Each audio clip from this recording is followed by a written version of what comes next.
त्याच रे जे vegetative sale आणि दुसरी म्हणजे आपली जनरेटिव्ह सेल, या दोन सेल ना. Two celled pollen grain are deposited on the stigma surface. Stigma surface काय आहे?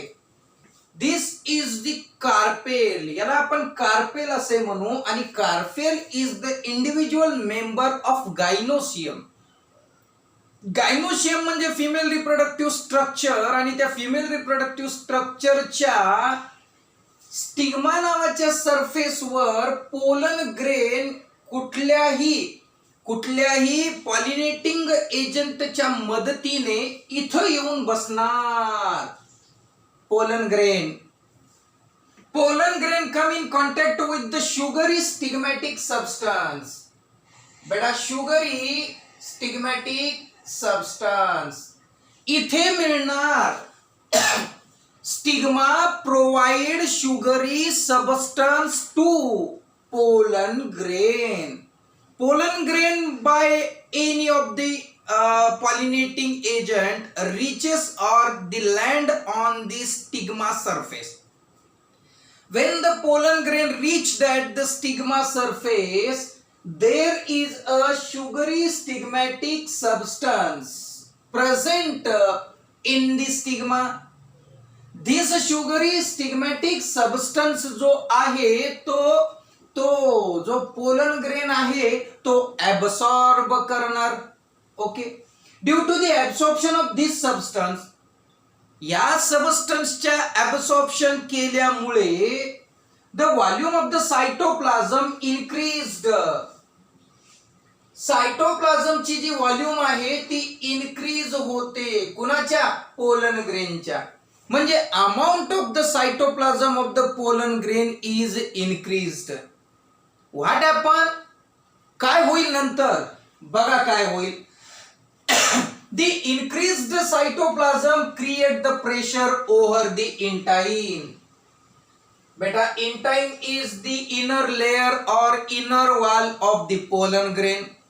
पोलन ग्रेनचा इनर असलेला जो वॉल किंवा आपण त्याला एक लेयर म्हणू, त्या लेयरवर हे सायटोप्लाझम प्रेशर क्रिएट करल. Because the volume of the cytoplasm increased due to the absorption of sugary stigmatic substance present in the stigma of female reproductive structure. Absorb केला, पोट फुगलं मराठीत म्हणू. तसं पोलन ग्रेनचं पोट फुगलं का? तर अमाऊंट वाढलं सायटोप्लाझमचं. मग मधून सायटोप्लाझमने इंटाइनवर प्रेशर क्रिएट केलं. पुढे काय झालं? The intine of the pollen grain came out through one of the germ pore. आता एक जर्मपोर, दोन जर्मपोर आणि तीन जर्मपोर आहेत. त्या तीन जर्मपोर पैकी एका जर्मपोर मधून इंटाइन बाहेर पडतं. राईट. मी सांगायला लागलो. हे घ्या बेटा, इथून हे इंटाइन होतं. हे बघा आता हे इंटाइन असं बाहेर पडायला सुरुवात होतं इंटाइनवर. कारण इथूनच का बाहेर पडतं? तिथं स्पोरोपोलेनिनचं एक्झाइन layer is not present. Okay ना? It has a chance to came out the intine. Intine ला तिथून एका छोट्या इंटरप्शन मधून चान्स आहे बाहेर यायला in the form of the tube. Okay बेटा, निघाला. चला. The intine of the pollen grain came out, बाहेर येतं through one of the germ pore. तीन जर्मपोर पैकी एका जर्मपोर मधून बाहेर होतं बेटा. आणि ते जे बाहेर येणं एका ट्यूबच्या स्वरूपामध्ये असतं. And that tube were produced by the pollen grain. Hence we call them pollen tube. मग त्याला आपण पोलन ट्यूब असे म्हणणार आहोत. ओके, पुढे जाऊ. आता त्या पोलन ट्यूब मध्ये काय काय येणार? The pollen tube, the tube nucleus एक नंबर, सायटोप्लाझम 2 नंबर आणि generative cell 3 number.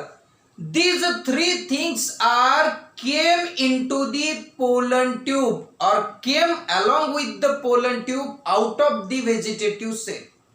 Vegetative cell पासून तयार झालेली जी पोलन ट्यूब आहे त्या पोलन ट्यूब मध्ये व्हेजिटेटिव्ह सेल मधलेच काही कंटेंट येतील and these content are the cytoplasm. along with the cytoplasm there is a tube nucleus and generative cell. These three important factor or the unit came out of the vegetative cell through the pollen tube. Pollen ट्यूबच्या माध्यमानं या तीन गोष्टी मुलांना आणि मुलींना pollen tube मध्ये आल्या. कोणत्या कोणत्या आल्या कळल्या ना. जनरेटिव्ह सेल बी पोलन ट्यूब मध्ये आली. नंबर 2 काही अमाऊंट मध्ये सायटोप्लाझम पण आलं. नंबर 3 ट्यूब न्यूक्लियस जो होता तो ट्यूब न्यूक्लियस सुद्धा आला. म्हणजे आता पोलन ट्यूब मध्ये 3 गोष्टी आहेत लक्षात ठेवा.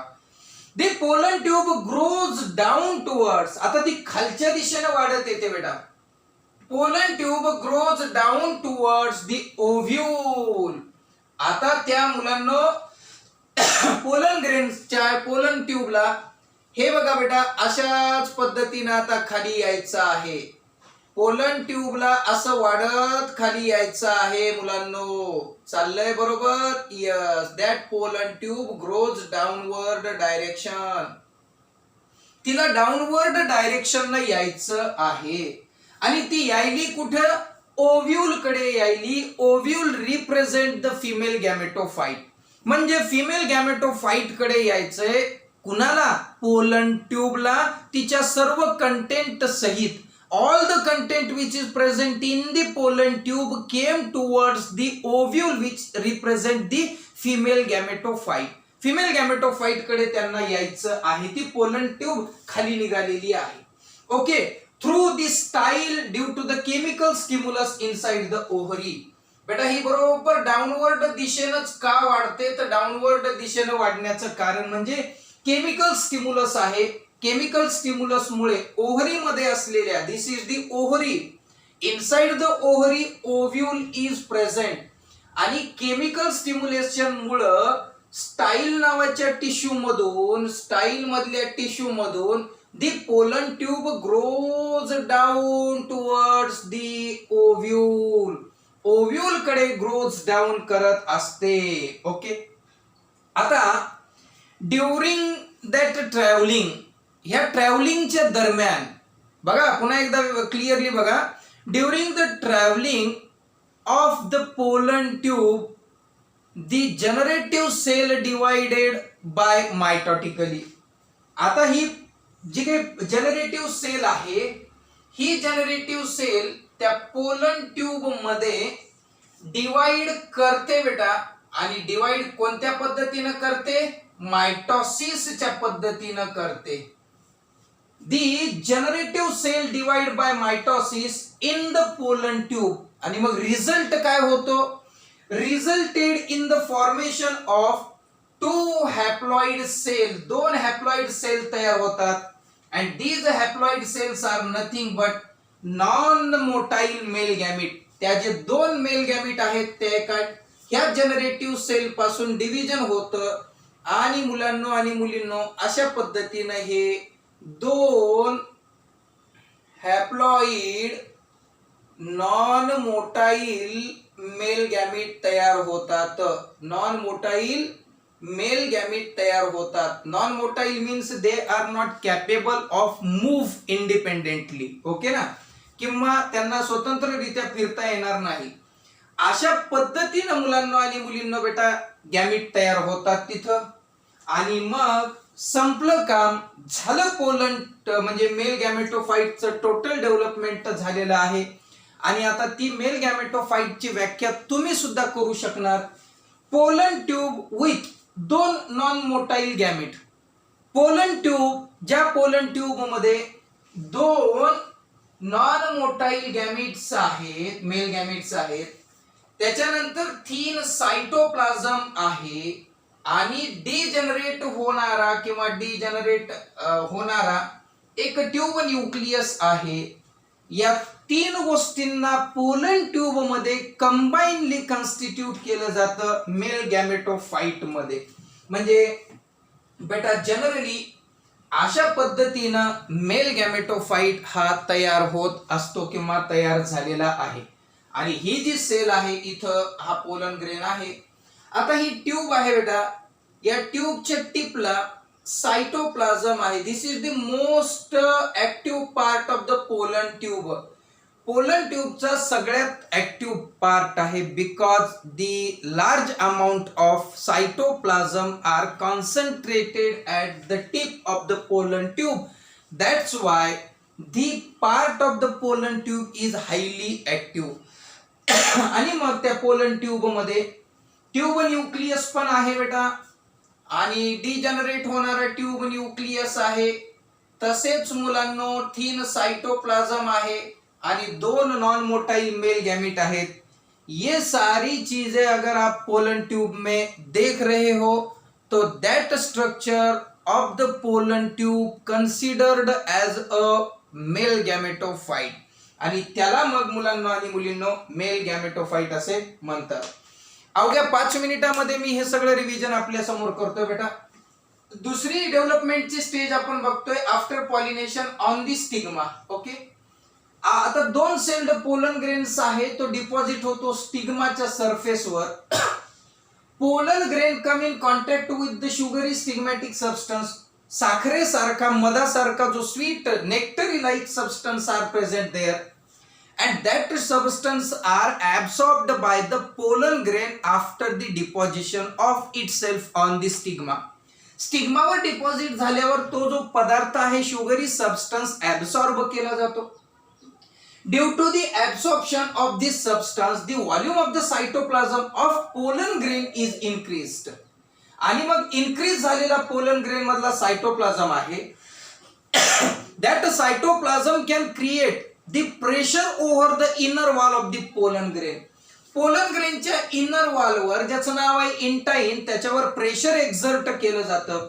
Due to the exertion of the pressure on the intine wall of the pollen grain can came out in the form of the pollen tube from one of the germ pore.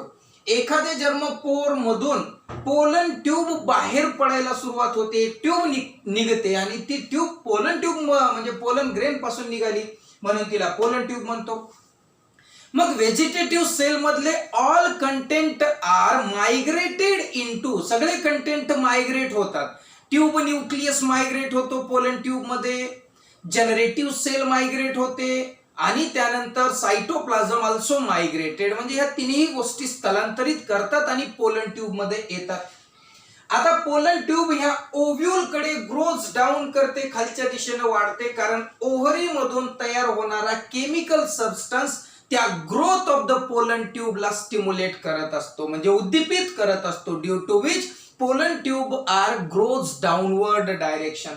Okay बेटा, next त्यानंतर इथं जी generative cell आहे, during the travelling, during the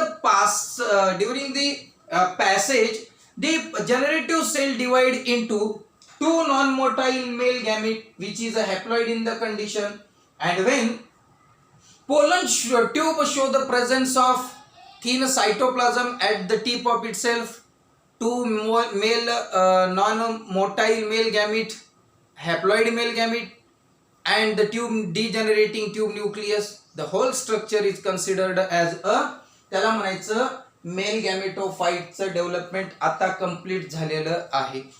okay बेटा, so I hope that once again की हा जो video section आहे हा सुद्धा आपल्याला आपल्या कन्सेप्ट क्लिअर करण्यासाठी बऱ्याच पद्धतीने मदत करत असेल, तर त्याबद्दल निश्चितच अभिनंदन, निश्चितच चांगली गोष्ट आहे. आणि अनफॉर्च्युनेटली जर काही तुमचे डाऊट्स असतील, काही तुम्हाला कन्फ्युजन्स असतील, सो प्लीज माझ्याशी कॉन्टॅक्ट करा बेटा माय पर्सनल व्हॉट्सअप नंबरवर. तर घेऊन येऊ पुढचा नवीन व्हिडिओ. तोपर्यंत आपल्या सर्वांना हार्दिक शुभेच्छा. Stay safe, stay home, stay happy. Okay बेटा, नमस्कार.